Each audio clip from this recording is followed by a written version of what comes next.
आप सभी स्वस्थ रहें, खुश रहें, इसी कामना के साथ एक बार फिर से आप सभी का हमारे चैनल डेली एस्ट्रोलॉजर शशि में हार्दिक स्वागत है।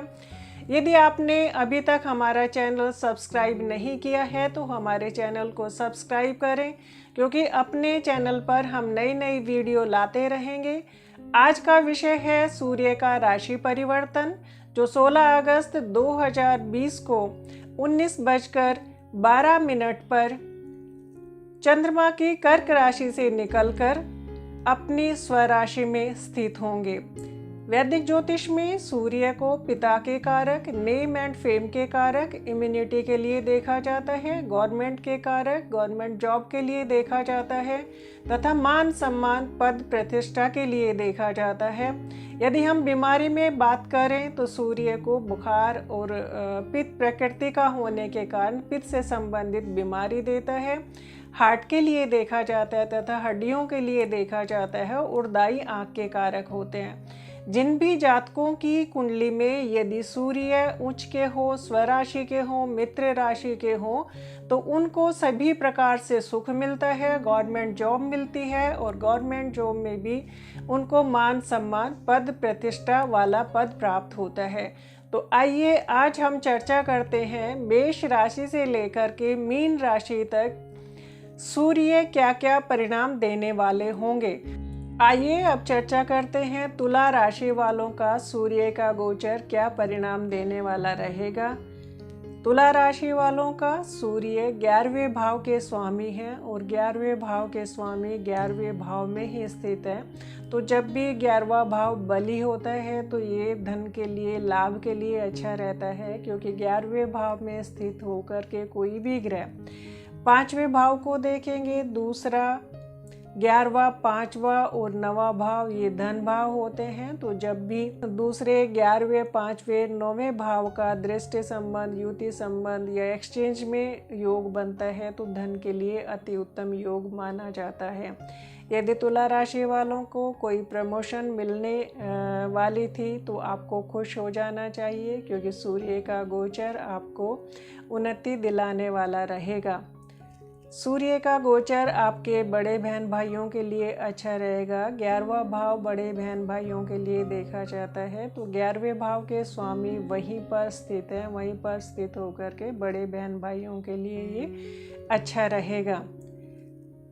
5वां घर संतान के लिए देखा जाता है और 11वां भाव संतान की शादी के लिए देखा जाता है। तो यदि आप अपने बच्चों की शादी का विचार बना रहे हैं और यदि उनके जीवन साथी की आप खोज कर रहे हैं तो आपकी खोज रंग लाएगी और आपके बच्चों का विवाह कार्य संपन्न होने का भी सूर्य योग बनाता है। तो यदि आप प्रयासरत हैं तो कोशिश थोड़ी ज़्यादा करिएगा, क्योंकि ये समय आपको सफलता दिलाने वाला समय रहेगा। 11वां भाव जब भी बली होता है तो ये हमारे 7वें भाव से पंचम भाव होता है। 7वां भाव बिजनेस के लिए देखा जाता है, जीवन साथी के लिए देखा जाता है और जीवन साथी से 5वां भाव उनकी बुद्धि के लिए देखा जाता है, उनके इमोशन के लिए देखा जाता है और उनके धन के लिए भी देखा जाता है। तो यदि आपके जीवन साथी भी बिजनेस करते हैं या नौकरी करते हैं तो उनको भी धन लाभ का योग बन रहा है।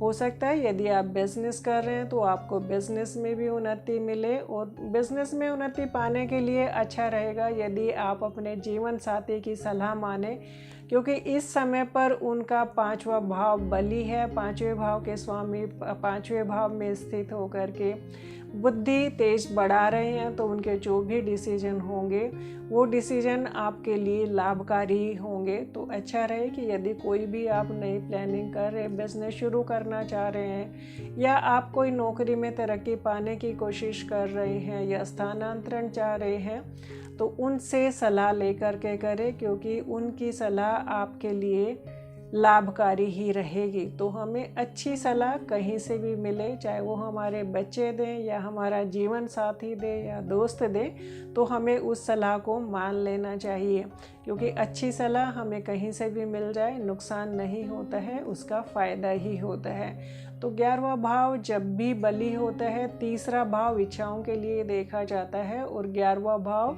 इच्छा पूर्ति के लिए देखा जाता है। तो तुला राशि वाले जो भी इच्छा कर रहे थे, चाहे वो धन से संबंधित हो या बड़े बहन भाइयों के साथ यदि थोड़ा लड़ाई झगड़ा चल रहा था, तो ये समय अच्छा है। उनसे वाद विवाद किसी भी प्रकार का चल रहा था, तो अच्छा है कि यदि उसको सुलझा लिया जाए तो ये समय आपके लिए उचित रहेगा।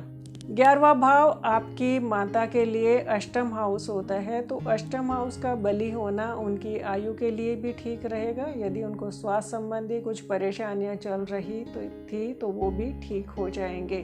तो कुल मिलाकर के यदि हम सभी एंगल से तुला राशि वालों के लिए सूर्य का गोचर लें, तो ये आपके लिए शुभ गोचर ही रहेगा। यदि आप एजुकेशन प्राप्त कर रहे हैं, स्टूडेंट हैं, तो आपके लिए भी सूर्य का गोचर अच्छा रहेगा। यदि आप कंपटीटर हैं, नौकरी की तैयारी कर रहे हैं, तो ये समय आपके लिए नौकरी दिलाने वाला भी हो सकता है। 2, 6, 10, 11 भाव जब भी बली होते हैं तो जातक को नौकरी मिल जाती है। तो यदि आपकी कुंडली में भी नौकरी प्राप्ति के योग बन रहे हैं और यदि सूर्य का ही प्रत्यंत्र चल रहा है, तो आपको नौकरी मिलना पक्का है। खुश हो जाइएगा। यदि आपको हमारी ये वीडियो पसंद आई हो तो लाइक करें, शेयर करें, कमेंट्स करें। Thank you.